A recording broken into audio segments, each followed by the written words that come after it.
The Lord Jesus on the night He was betrayed. Nung sila po nagpa-pass over, kasama niya ang mga alagad. Okay? Sabi niya, magbibigay siya, magpapakain siya, magko-communion sila ng mga alagad niya. Pero may dalawang nag-betray sa kanya. Sino yun? Sino yung dalawang alagad na nag-betray? Si Peter tsaka si... Sige, lakas niya. Judas. Ano? Pagsabay-sabay, hindi ko naintindihan. Si Peter tsaka si Sino? Judas.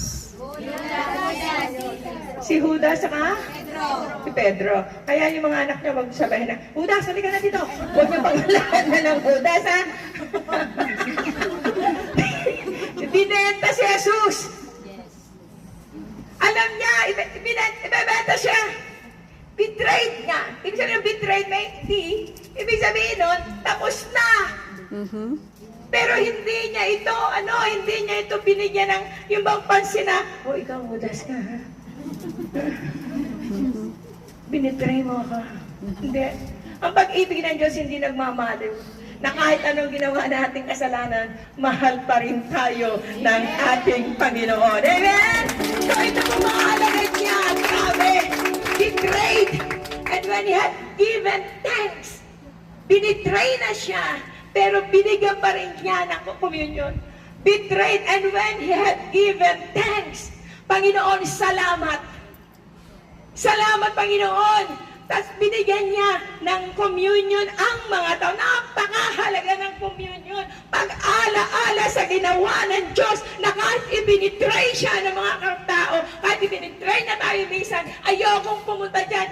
Kilala ko na Jesus, ayokong pumunta sa church. We are betraying God. We are betraying Jesus pag ayaw natin pumunta sa gawain ng Panginoon. No?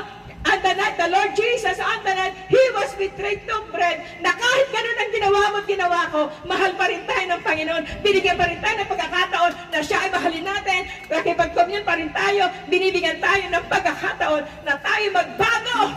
Amen. It's time for us, brethren, magbago na tayo.